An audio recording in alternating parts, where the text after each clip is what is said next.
Conte par Charles Perrault, lu par Équilivre, livre audio.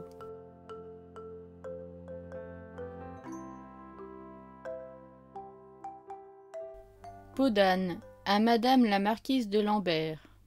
Il est des gens de qui l'esprit guindé, sous un front jamais déridé, ne souffre, n'approuve et n'estime que le pompeux et le sublime.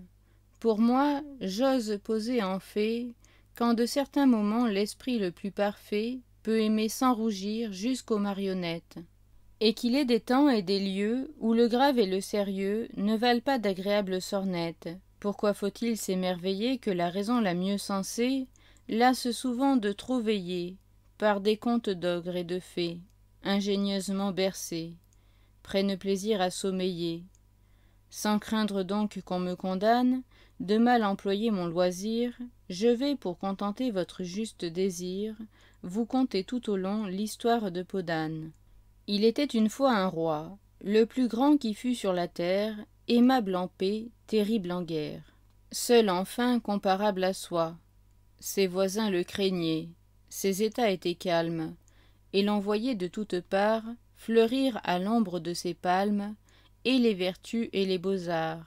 Son aimable moitié, sa compagne fidèle, était si charmante et si belle, avait l'esprit si commode et si doux, qu'il était encore avec elle moins heureux roi qu'heureux époux.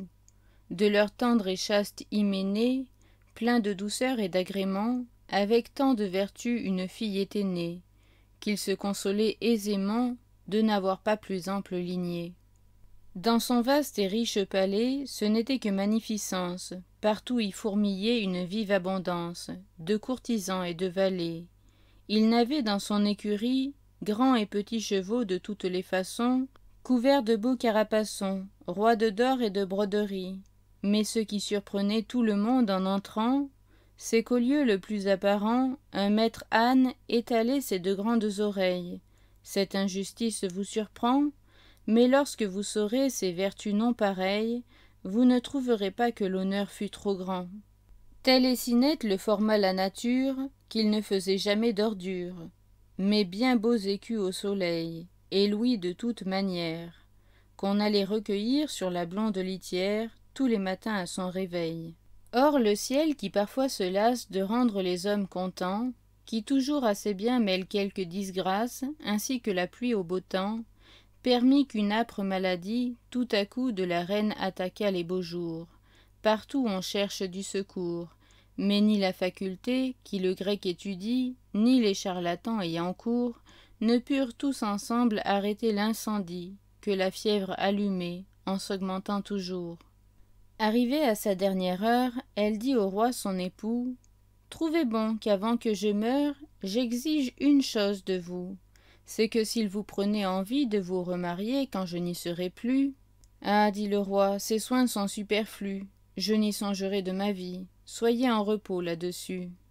Je le crois bien, reprit la reine, si j'en prends à témoin votre amour véhément, mais pour m'en rendre plus certaine, je veux avoir votre serment, adouci toutefois par ce tempérament, que si vous rencontrez une femme plus belle, mieux faite et plus sage que moi, vous pourrez franchement lui donner votre foi et vous marier avec elle.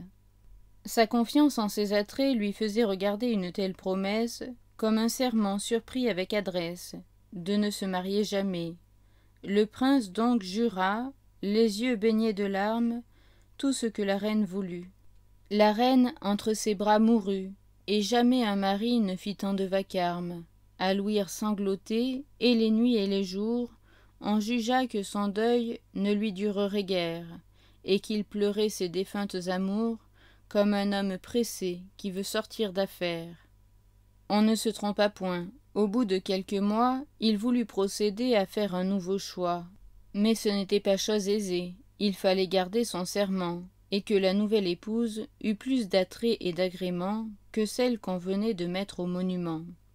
Ni la cour en beauté fertile, ni la campagne, ni la ville, ni les royaumes d'alentour, dont on alla faire le tour, n'en purent fournir une telle. L'infante seule était plus belle, et possédait certains tendres appas, que la défunte n'avait pas. Le roi le remarqua lui-même, et brûlant d'un amour extrême, alla follement s'aviser que par cette raison il devait l'épouser. Il trouva même un casuiste qui jugea que le cas se pouvait proposer, mais la jeune princesse triste, d'ouïr parler d'un tel amour, se lamentait et pleurait nuit et jour. De mille chagrins l'âme pleine, elle alla trouver sa marraine, loin, dans une grotte à l'écart, de nacre et de corail richement étoffée.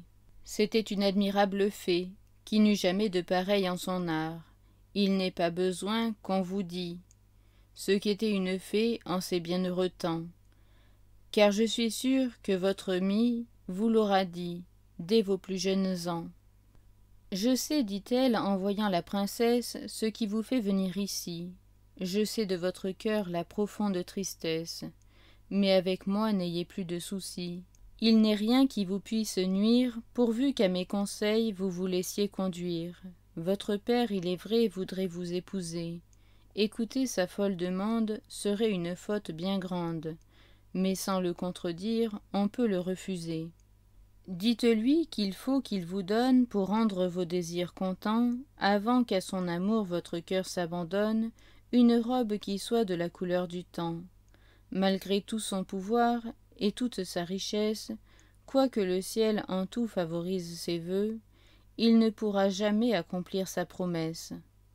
Aussitôt la jeune princesse alla dire en tremblant à son père amoureux, qui dans le moment fit entendre aux tailleurs les plus importants, que s'il ne lui faisait, sans trop le faire attendre, une robe qui fût de la couleur du temps, il pouvait s'assurer qu'il les ferait tous pendre.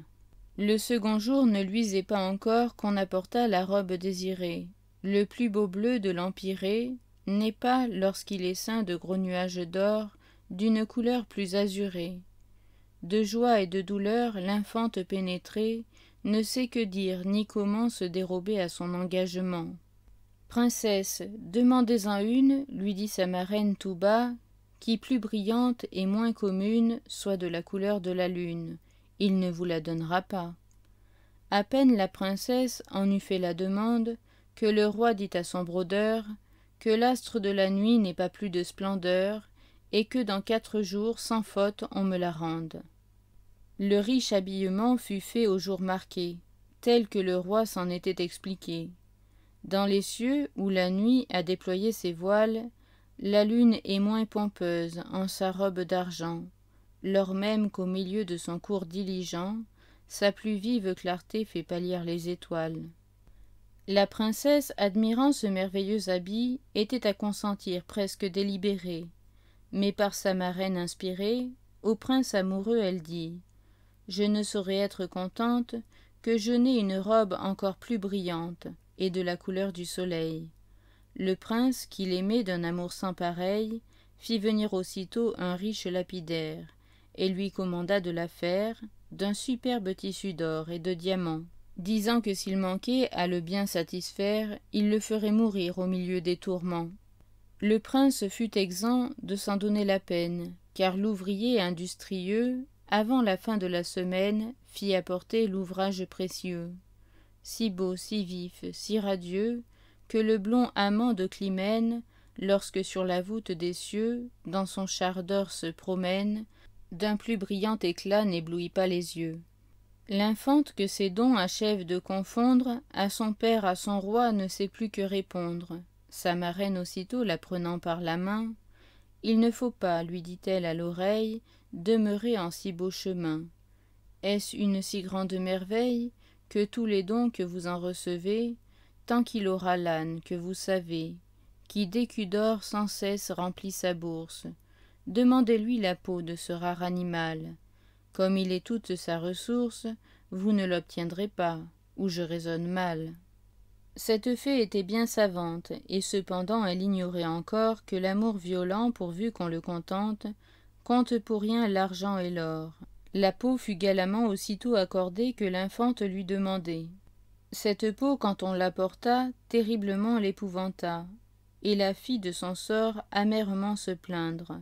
Sa marraine survint et lui représenta que quand on fait le bien, on ne doit jamais craindre, qu'il faut laisser penser au roi qu'elle est tout à fait disposée à subir avec lui la conjugale loi, mais qu'au même moment, seule et bien déguisée, il faut qu'elle s'en aille en quelque état lointain, pour éviter un mal si proche et si certain.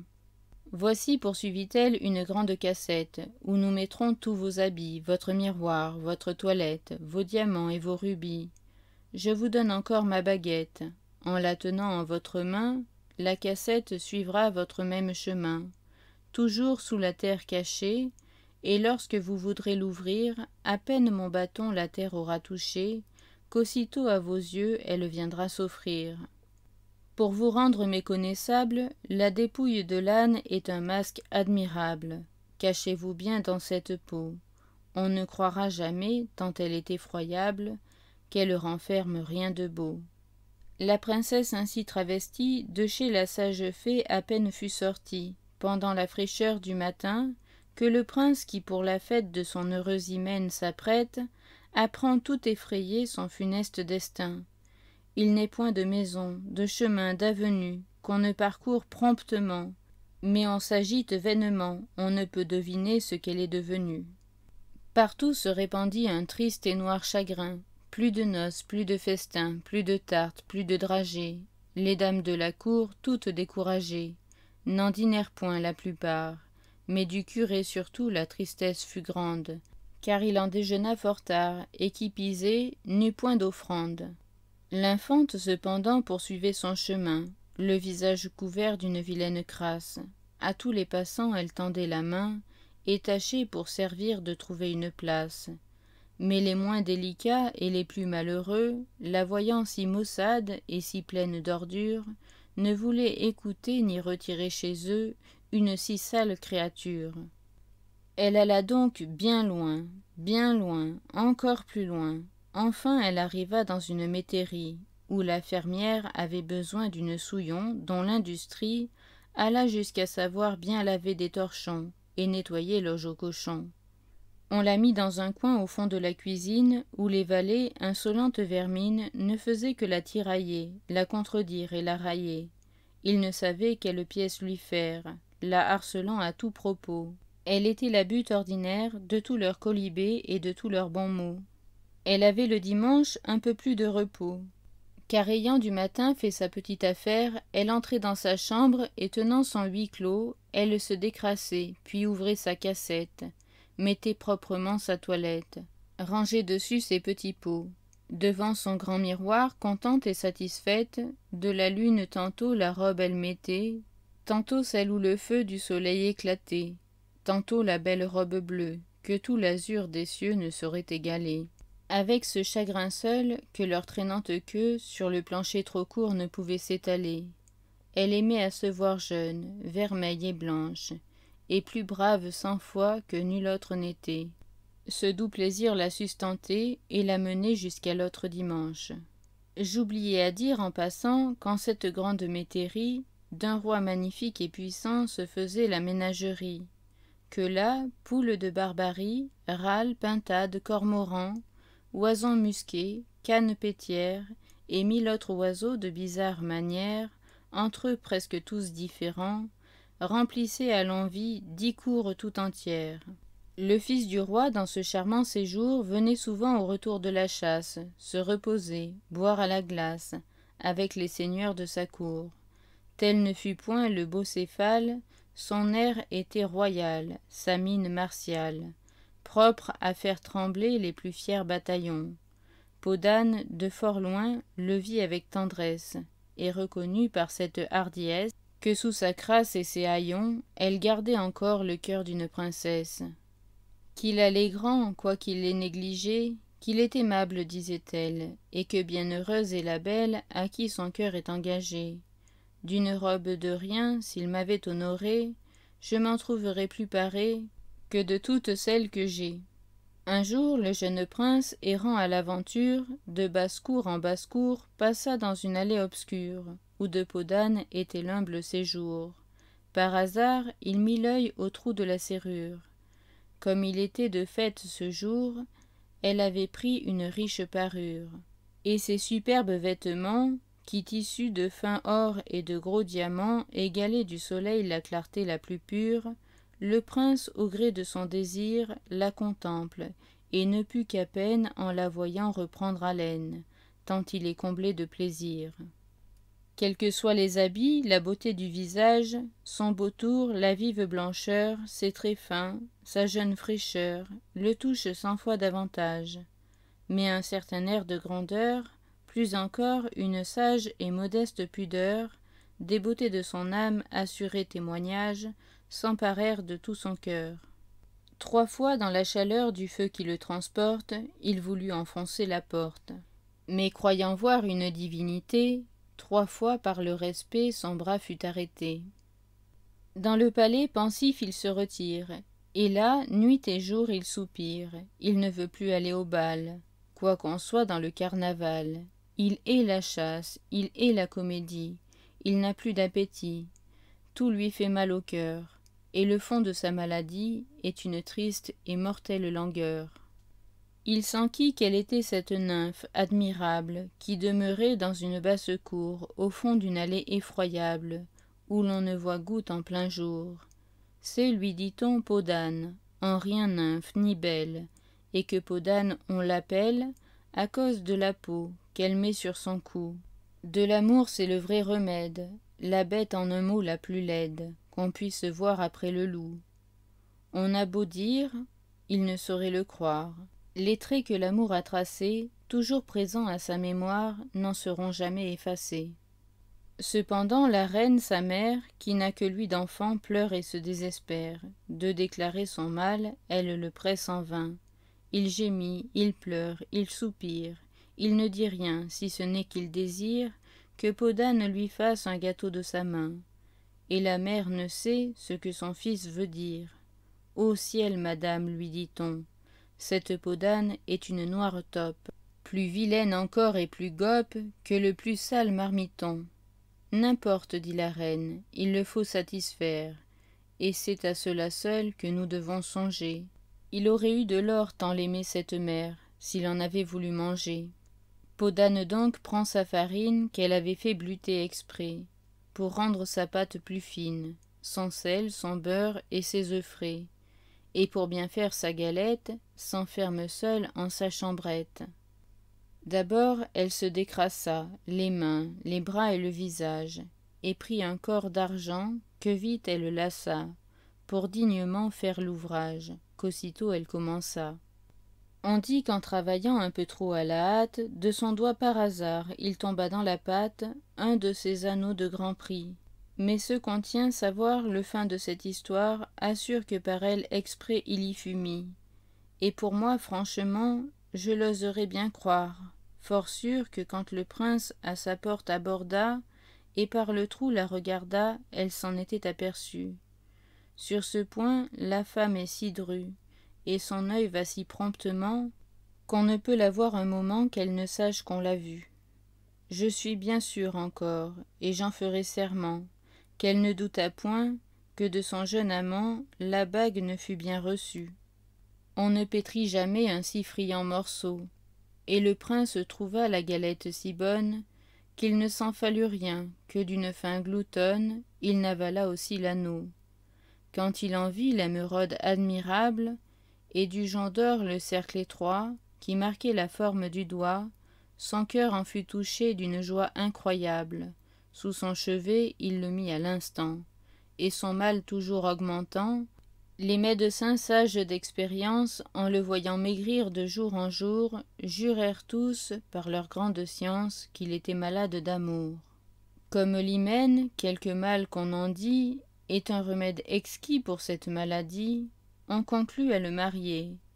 Il s'en fit quelque temps prier, puis dit « Je le veux bien, pourvu qu'on me donne en mariage la personne pour qui cet anneau sera bon. » À cette bizarre demande, de la reine et du roi la surprise fut grande, mais il était si mal qu'on n'osa dire non.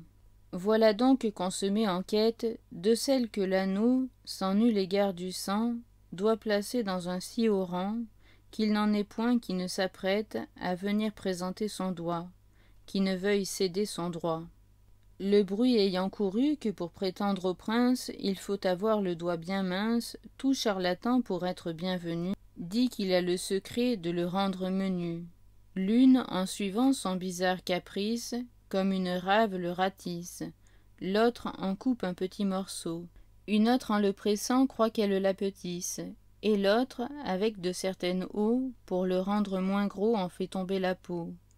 Il n'est enfin point de manœuvre qu'une dame ne mette en œuvre pour faire que son doigt cadre bien à l'anneau. L'essai fut commencé par les jeunes princesses, les marquises et les duchesses, mais leurs doigts, quoique délicats, étaient trop gros et n'entraient pas.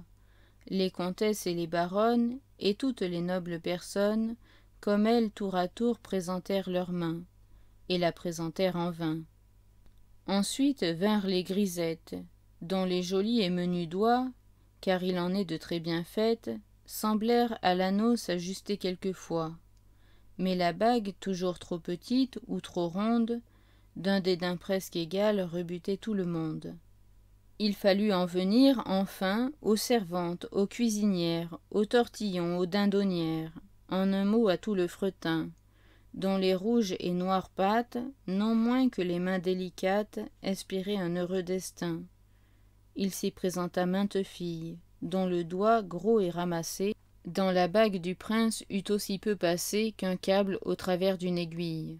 On crut enfin que c'était fait, car il ne restait en effet que la pauvre peau d'âne au fond de la cuisine. Mais comment croire, disait-on, qu'à régner le ciel la destine? Le prince dit, et pourquoi non, qu'on la fasse venir. Chacun se prit à rire, criant tout haut, que veut-on dire, de faire entrer ici cette sale guenon? Mais lorsqu'elle tira de dessous sa peau noire une petite main qui semblait de l'ivoire, qu'un peu de pourpre a coloré, et que de la bague fatale, d'une justesse sans égale, son petit doigt fut entouré, la cour fut dans une surprise qui ne peut pas être comprise. On la menait au roi dans ce transport subit, mais elle demanda qu'avant que de paraître devant son seigneur et son maître, on lui donnât le temps de prendre un autre habit. De cet habit, pour la vérité dire, de tous côtés on s'apprêtait à rire. Mais lorsqu'elle arriva dans les appartements, et qu'elle eut traversé les salles avec ses pompeux vêtements, dont les riches beautés n'eurent jamais d'égal, que ses aimables cheveux blonds mêlés de diamants dont la vive lumière en faisait autant de rayons, que ses beaux yeux bleus, grands, doux et longs, qui pleins d'une majesté fière, ne regardent jamais sans plaire et sans blesser, et que sa taille enfin si menue et si fine, qu'avec ses deux mains on eût pu embrasser, montrèrent leurs appas et leur grâce divine. Des dames de la cour et de leurs ornements tombèrent tous les agréments. Dans la joie et le bruit de toute l'assemblée, le bon roi ne se sentait pas de voir sa bru posséder tant d'appas. La reine en était affolée, et le prince, son cher amant, de sans plaisir l'âme comblée, succombait sous le poids de son ravissement. Pour l'hymen, aussitôt chacun prit ses mesures. Le monarque en pria tous les rois d'alentour, qui tous brillants de diverses parures, quittèrent leurs états pour être à ce grand jour, où on en vit arriver des climats de l'aurore, montés sur de grands éléphants. Il en vint du rivage mort, qui plus noir et plus laid encore faisait peur aux petits enfants. Enfin, de tous les coins du monde, il en débarque, et la cour en abonde.